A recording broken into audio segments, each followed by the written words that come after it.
T20 world cup లో team India మరో పోరుకు సిద్ధమైంది. న్యూయార్క్ లో ఆతిథ్య జట్టు అమెరికాను ఢీకొట్టబోతోంది. ఈ మ్యాచ్ లో టీమిండియానే హాట్ ఫేవరెట్. కానీ అమెరికా కూడా దూకుడు మీదుంది. బ్యాక్ టు బ్యాక్ విజయాలతో ఉత్సాహంగా కనిపిస్తోంది. పెద్ద జట్లను కూడా ఓడించగలమని పాక్ పై విజయంతో ఇప్పటికే ప్రూవ్ చేసుకుంది. అందుకే అమెరికాను తక్కువగా చూసే పరిస్థితి లేదు. లైట్ తీసుకుంటే టీమిండియానే డేంజర్ లో పడుతుంది. డ్రాప్ ఇన్ పిచ్లపై ఆడిన అనుభవం కూడా ఆతిథ్య జట్టుకు ఎక్కువగా ఉంది.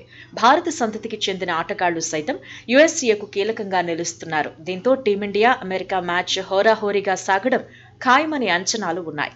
గ్రూప్ ఏలో దాయదుల మ్యాచ్ తర్వాత ఆసక్తికరమైన మ్యాచ్ ఇదే అని చర్చ జరుగుతోంది.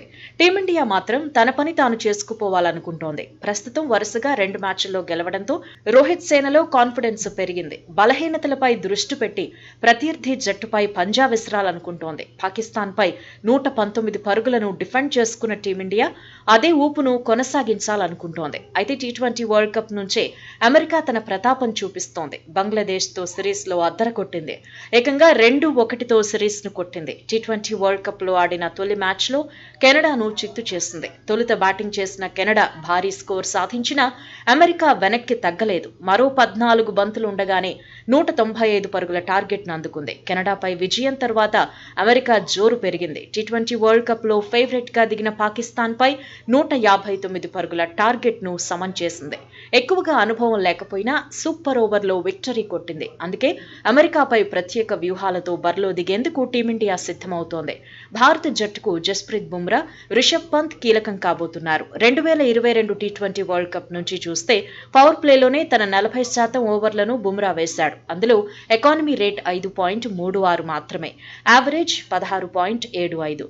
రెండేళ్లలో 7 నుంచి 15 ఓవర్ల మధ్య 27% ఓవర్లను బుమ్రా వేశాడు. Economy rate 6.05. యావరేజ్ 17.16. 16 నుంచి 20 ఓవర్ల మధ్య 33% ఓవర్లను బుమ్రా సంధించాడు. డెత్ ఓవర్లలో ఎకానమీ రేట్ 5.71. యావరేజ్ 9.15. యుఎస్ఏ పైన బుమ్రా అడ్వాంటేజ్ అవుతాడని టీం మేనేజ్మెంట్ నమ్ముతోంది. బ్యాటింగ్ ఆర్డర్ లో పంత్ స్పెషల్ అట్రాక్షన్ అవుతున్నాడు. తన ఓల్డ్ స్టైల్లో బ్యాటింగ్ చేస్తున్నాడు. పాకిస్తాన్ పై 31 బంతుల్లో 42 పరుగులు సాధించాడు. ఫాస్ట్ బౌలర్లపై స్ట్రైక్ రేట్ 176. స్పిన్నర్లపై స్ట్రైక్ రేట్ 100 లోపు ఉంది. బ్యాటింగ్ లో అమెరికాకు ఆరోన్ జోన్స్ కీలకం కాబోతున్నాడు. టోర్నీలో ఇప్పటి వరకు 8.51 రన్ రేట్ తో పరుగులు సాధించాడు. 66 బంతుల్లో 130 పరుగులు చేశాడు. ఆరోన్ జోన్స్ ను భారత బౌలర్లు ఎలా కట్టడి చేస్తారు అనేది ఆసక్తికరంగా మారింది. మొత్తంగా 2 జట్లు సూపర్ 8 పై ఫోకస్ చేశాయి.